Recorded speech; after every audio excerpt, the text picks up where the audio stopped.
উচ্ছে ভাজি করতেছি, স্টার্ট ফর কুকিং। আজকে রান্না হয়েছে পটল ভাজা। উচ্ছে ভাজা করার জন্য চেষ্টা করতেছি, আধা ঘন্টা রান্না করে চাপা দিয়ে রেখে দিয়েছিলাম, কোনোভাবেই উচ্ছে রান্না হচ্ছে না, সিদ্ধ হয় না। সব কিছু তো শক্ত হয়ে গেছে, কেন আমি নিজেই বুঝি না।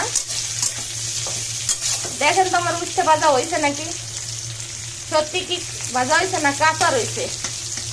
আর অল্প একটু, আর কিছু সময় ভাজবো, ভাইজে বুঝে তারপর নামাবো ভাবছি। যাক, আজকে উচ্ছে ভাজা, মুসুরির ডাল, আমের টক, পটল ভাজা। ডাল, পটল ভাজা, আমের টক আর উচ্ছে ভাজা, এই কটা রান্না করলাম মাত্র, বেশি রান্না করলাম না। ডাল রান্না হচ্ছে আমার।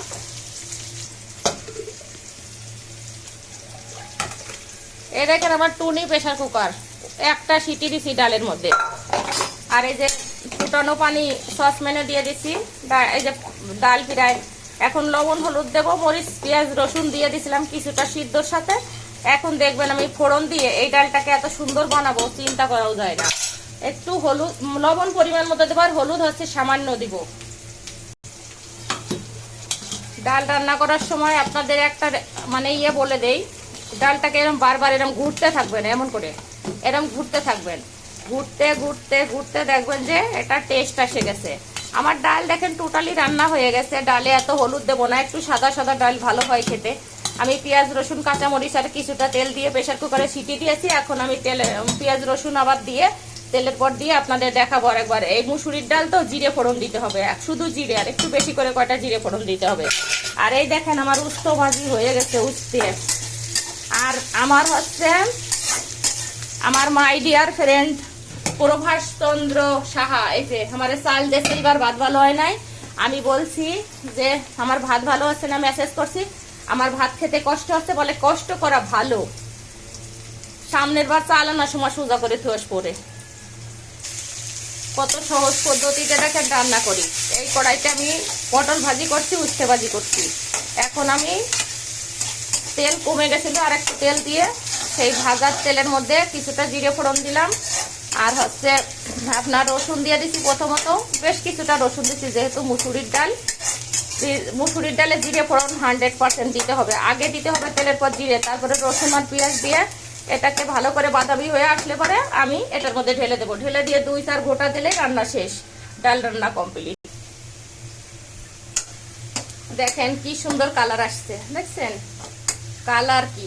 এবার ডাল রান্না স্পেশাল হবে এই কালারের কারণে। আমি এটাকে হচ্ছে আমি দিয়ে দিতাম কিছুটা ডাল কড়ার উপর দিলে ভালো হবে। এই যে ঝেরঝের করে ওঠে তখন, এটা একটা রান্নার ভালো হওয়ার একটা পদ্ধতি। এবার আমি এর মধ্যে ঢেলে দেবো এটাকে। এবার দেখেন বন্ধুরা ডালের চেহারা কেমন হয়েছে, অমৃত হবে আমার এই ডাল। মাছ মাংস থেকে অনেক বেটার খেতে হবে।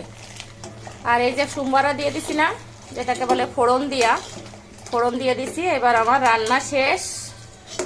এবার ডালের সাথে একটু লেবু নিয়ে, কাগজি লেবু আর ভাজাভুজি আমের টক যা পারেন নিয়ে খান সুন্দরভাবে। মাছ থেকে খাওয়াটা ভালো হয় ডাল রান্না, আমার ডালটা আমার ফেভারিট খাবার। তো যাক, বেশি কিছু রান্না, একজন বলছিল টক ডাল রান্না দেখাতে, আম ডাল রান্না দেখাতে। আম ডালে তো আসলে পেঁয়াজ রসুন যাবে না। মুসুরির ডাল দিয়েও আম ডাল করা যায়।